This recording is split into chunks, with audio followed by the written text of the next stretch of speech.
अस्सलाम वालेकुम दोस्तों। पाकिस्तान एक दो रोज के अंदर वेस्ट इंडीज के लिए टेस्ट स्क्वाड की अनाउंसमेंट करेगा। मोस्ट प्रोबेबली थोड़ा लंबा स्क्वाड होगा क्योंकि इंग्लैंड के लिए भी हो सकता है उसी को बरकरार रखा जाए। बट अच्छी खबर यह है कि शान मसूद को अभी तक शान मसूद को टेस्ट का कप्तान ही रखा जाएगा। ये बात मैं बहुत पहले से कर रहा हूं, जो लोग मुझे रेगुलर देख रहे हैं, कि शान मसूद को टेस्ट या जो साइकिल है ना, इसमें पूरा खिलाना चाहिए और एज ए कैप्टन रहना चाहिए। क्योंकि इंग्लैंड सबसे इंपॉर्टेंट टूर है आपका। जो बकिया चार सीरीज रहेगी पाकिस्तान की, एक वेस्ट इंडीज की, एक इंग्लैंड की रहेगी, उसके बाद दो दो सीरीज जो हमने होम सीरीज खेलनी है, एक श्रीलंका है और दूसरा न्यूजीलैंड है। सो मोस्ट इंपॉर्टेंट इंग्लैंड की ही थी इस वर्ल्ड टेस्ट चैंपियनशिप के साइकिल के अंदर, और सबसे ज्यादा एक्सपीरियंस उन्हीं को ही है। सो उनको हटाना बनता भी नहीं था। अच्छी चीज है, उनको हटाया नहीं जा रहा। दूसरा एक और है, दो तीन डेवलपमेंट आई है, अगरचे पाकिस्तान क्रिकेट बोर्ड की तरफ से नहीं आई, बट इंटरनेशनल मीडिया आप कह सकते हैं उनकी तरफ से आई। लाइक बांग्लादेश ने भी एक तरह से इस बात की तरफ इशारा किया है, बल्कि इशारा नहीं किया, एक तरह से हतमी किया है कि पाकिस्तान और बांग्लादेश के दरमियान भी आइंदा बरस 5 वनडे मैचेस की सीरीज होगी। और फिर पाकिस्तान ने रिपोर्टेडली इंग्लैंड दोबारा अगले साल जाना है, वहां पर भी हमने 5 वनडे मैच खेलने। सो कुल मिला के वर्ल्ड कप से पहले अभी तक 14 मैचेस तो बनते ही हैं कि पाकिस्तान ने खेलने हैं। ऑलमोस्ट 14 मैच बनते ही हैं कि पाकिस्तान ने खेलने हैं वर्ल्ड कप से पहले ओडीआई के, जो कि अच्छी चीज है। हम लोग सोच रहे थे ना कि पाकिस्तान के ज्यादा मैचेस नहीं है तो क्या बनेगा ये वो, बट उस बीच में ना एक सीरीज है। अच्छा, पाकिस्तान का टेस्ट स्क्वाड और वनडे वर्ल्ड कप की तैयारी के ऊपर ये एक्चुअली में वीडियो है। तो पहले टेस्ट स्क्वाड का हम थोड़ा सा जिक्र कर लेते हैं और फिर बाद में एक बड़ा खास पॉइंट है, जैसे पाकिस्तान, आयरलैंड और जिम्बाब्वे, इसकी सीरीज हमने होस्ट करनी है, लाइक ट्राई नेशन सीरीज। अभी तक जो रिपोर्टेडली चीजें सामने आ रही हैं, मुझे लगता है कि इसका कोई माने नहीं बनता। मतलब जिम्बाब्वे, आयरलैंड, पाकिस्तान, और पाकिस्तान के अंदर हम होस्ट कर रहे हो 4 मैचेस, किसने देखनी है सीरीज? मतलब कितने की बेच लेंगे आप ये वाली सीरीज? इससे पहले भी एक सीरीज हुई थी, उसमें भी बीच में जिम्बाब्वे, पाकिस्तान, श्रीलंका, चलो श्रीलंका अच्छी टीम थी। इस तरह की सीरीज बेमानी है, स्वाइस इसके बस आप ओबलाइज कर रहे हैं, जो कि बड़ी टीमें करती हैं। मगर ट्राई नेशन सीरीज में कोई एक टीम तो बड़ी हो जिसका देखने को मजा आए। एक आधा मैच बोरिंग हो, खैर है, बट पूरी की पूरी सीरीज बोरिंग हो, आयरलैंड, पाकिस्तान, जिम्बाब्वे, क्या मन ही बनता है, वो भी वनडे का। चलो T20 में फिर भी थोड़ा तड़का नजर आता है। सो इस चीज का मैं बिल्कुल नहीं समझ पाया। अच्छा, टेस्ट की बात करते हैं। इसके अंदर जो खिलाड़ी ड्रॉप हो सकते हैं, अभी तक जो स्क्वाड सामने आ रहा है ना, उसके ऊपर भी बात करेंगे। मेरा ख्याल है जो स्क्वाड अभी तक सामने आया है, of course Pakistan cricket board इसकी ऑफिशियल अनाउंसमेंट करेगा, तभी उसके ऊपर हतमी बात की जा सकती है।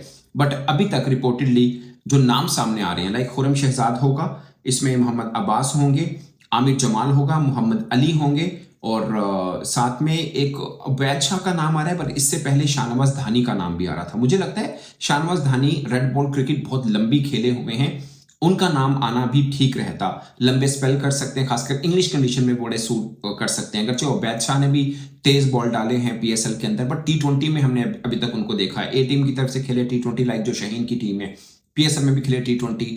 तीखे बॉलर हैं, वेरिएशन बहुत अच्छी यूज करते हैं। बल्कि मुझे कोई एक पाकिस्तानी क्रिकेटर बता रहा था कि उनकी जो स्लो वन है वो जल्दी रीड नहीं होती है, बड़ा जबरदस्त वेपन है। बट आप उनको टेस्ट में लेके जाएंगे, इस स्टेज के ऊपर बहुत ज्यादा वो खेले नहीं हुए, वो मुझे थोड़ा सा लग रहा है कि आप कहीं वही काम तो नहीं करेंगे जो 2018 में हमने मोहम्मद मूसा और नसीम शाह को खिला के कर लिया था। अर्ली तोड़े और डाल दिया हमने टेस्ट के अंदर। सो इतनी जल्दबाजी की जरूरत है? मुझे लगता है कि शाहनवाज धानी जो है वो शायद ज्यादा बेहतर होंगे। बट यही स्क्वाड अगर रहता है, अटैक यही रहता है, तो मैं जाती तौर पे समझता हूं कि बेहतर पाकिस्तान का पेस अटैक होगा।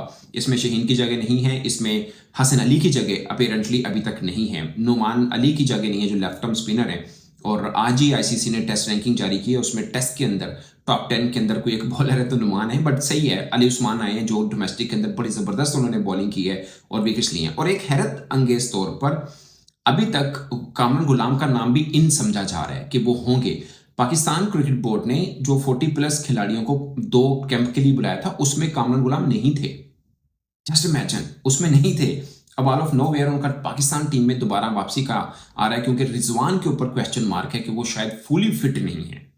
प्रैक्टिस सेशन में हिस्सा ले रहे हैं, बट उनके हवाले से मीडिया में खबरें आ रही हैं कि वो 100% फिट नहीं है। हो सकता है उनको ड्रॉप किया जाए, रोहेल नजीर और उसामा गाजी जो हैं, उसामा गोरी जो हैं, उनको कैरी किया जाए। सो ये एक जो है मामला सामने आ रहे हैं। इमामुल हक के ऊपर भी क्वेश्चन मार्क है, मे बी वो भी टीम का हिस्सा ना हो। सो अजान अवैस होंगे, अब्दुल्ला फजल हैं, बाबर आजम हैं, और शान मसूद ऑफ कोर्स वो होंगे। सऊ शकील की भी जगह बरकरार रह सकती है। सो ये पाकिस्तान का स्क्वाड अपेरेंटली जो सामने आ रहा है, रिपोर्टेडली कह सकते हैं आप, वो है। मुझे लगता है कि बॉलिंग अटैक तो बेहतर है। अली उस्मान ने डोमेस्टिक में परफॉर्म किया, उनकी जगह बनती थी, उनको दी जा रही है। साथ में साजिद खान को भी बरकरार रखेंगे ऑफ स्पिनर के तौर पर, वेस्ट इंडीज में बड़े काम आएंगे वो। और दूसरा, पेस बैटरी तगड़ी है।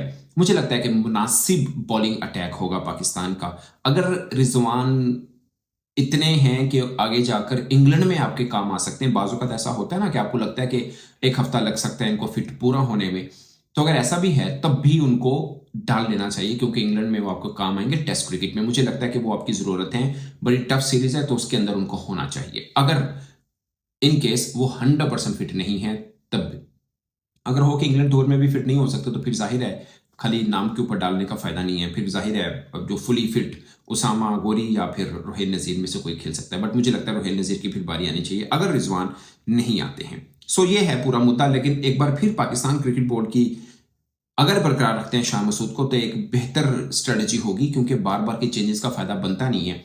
आप टीम में भी चेंजेस कर रहे हैं, कप्तान को भी बदलते रहे, फिर कोई और दूसरा नग मिल भी नहीं रहा। अगरचे बीच में खबरें ये जरूर चली थी कि सलमान अली आगा को रिपोर्टेडली, जाहिर है क्रिकेट बोर्ड ने इस पर कभी कोई बात की नहीं है, मीडिया रिपोर्ट्स के मुताबिक उनको ऑफर की गई, मगर सलमान अली आगा ने कहा नहीं, मैंने नहीं करनी। अगर उन्होंने ऐसा किया तो उन्होंने भी ठीक किया, मुझे साफ तौर पे लगता है। ये बार बार कैप्टन चेंजेस का कोई लॉजिक बनता नहीं है, और कोई सोच समझ के आना चाहिए। अगर वो T20 में कामयाब नहीं हो रहे तो आप उनको टेस्ट में डाल देंगे, कोई मान ही नहीं बनता। सो ये एक अजीब बात थी जो मुझे लगता है कि उनको बनाना ही नहीं चाहिए था सलमान अली आगा को। शान मसूद पूरा कैरी करेंगे इस वर्ल्ड टेस्ट चैंपियनशिप के साइकिल को, उसके बाद देखिए आपको कौन सा सूट करता है जो आगे लेके चल सकते हैं।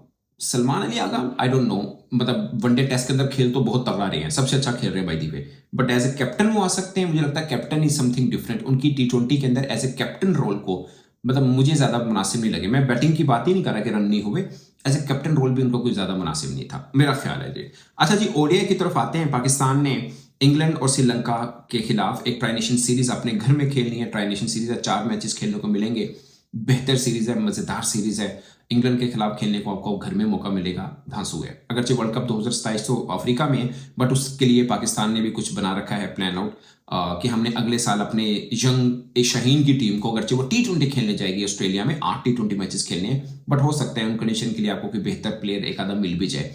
अदरवाइज हमने अगले ही साल इंग्लैंड में भी 5 वनडे मैच खेलने जाने हैं। सो ये है। अच्छा, अभी तक ओडीआई का जो प्लान है वर्ल्ड कप का, जो 14 मैचेस हैं, उसमें England, Pakistan, Sri Lanka tri nation series जो है रिपोर्टेडली ये है। दूसरा, आयरलैंड, जिम्बाब्वे, इनके साथ ट्राई नेशन सीरीज पाकिस्तान ने खेलनी है अपने घर में। फिर पाकिस्तान बांग्लादेश के साथ 5 वनडे मैचेस का है जो बांग्लादेश में खेलेगी। फिर इंग्लैंड में जून में मोस्ट प्रोबेबली वो हो सकता है, जो जून में इंग्लैंड के खिलाफ, इंग्लैंड में ही हम 5 मैच जो हैं वो खेलेंगे। इस बीच में कहीं पे आकर मतलब T20 का शायद आगे से कम होता रहे, क्योंकि वर्ल्ड कप आ रहा है, तो वर्ल्ड कप के लिए, क्योंकि बाज़ औक़ात होता है ना पाकिस्तान किसी के साथ कोई बायलैटरल सीरीज रखता है, तो हम पीछे हमें माजी में देखने को मिले कि वनडे सीरीज को T20 में कन्वर्ट कर दिया है। पर मुझे लगता है कि यहाँ पे ऐसा नहीं होगा, क्योंकि आप तैयारी वनडे वर्ल्ड कप की कर रहे हैं। सो T20 का एक बड़ा इवेंट बीच में आ सकता है पाकिस्तान के लिए, वो होगा ओलंपिक क्वालिफायर। इन केस 31 दिसंबर 2026 तक, यानी इस साल के आखिर तक, हमारी रैंकिंग इंडिया से ऊपर नहीं चली जाती, या श्रीलंका बाकी एशिया में टॉप पे नहीं आती, तो हम क्वालिफाइंग राउंड की तरफ भी जा सकते हैं। सो वो भी एक बड़ा इवेंट T20 का हमें मिल जाएगा। सो ये है दोस्तों ओवरऑल खुलासा पाकिस्तान क्रिकेट का। मोस्ट प्रोबेबली मुझे लगता है 1-2 रोज के अंदर पाकिस्तान की वो टेस्ट टीम के नाम ऑफिशियली सामने आ पाएंगे, तो उसके ऊपर फिर डिटेल डिस्कशन होगी। बट अगर यही बॉलिंग अटैक है कि मोहम्मद अली हैं, खुरम शहजाद हैं, मोहम्मद अब्बास हैं, आमिर जमाल हैं, प्लस शाहनवाज धानी / उबैद शाह हैं, तो मुनासिब एक स्क्वाड होगा पाकिस्तान का मुझे लगता है। इसमें पेस बैटरी भी आ गई, लंबे स्पेल करने वाले बॉलर भी आ गए हैं, और उन कंडीशन पे बॉलिंग करने वाले, खासकर मोहम्मद अब्बास इंग्लैंड कंडीशन में आपको एक अच्छा कंपोस्ट बॉलिंग अटैक आपका बन सकता है। इस पर दोस्तों अपनी राय कमेंट के स्रोत में जरूर आएगा। मेरी तरफ से इतना ही, इजाजत दीजिए, अल्लाह ने के बाद।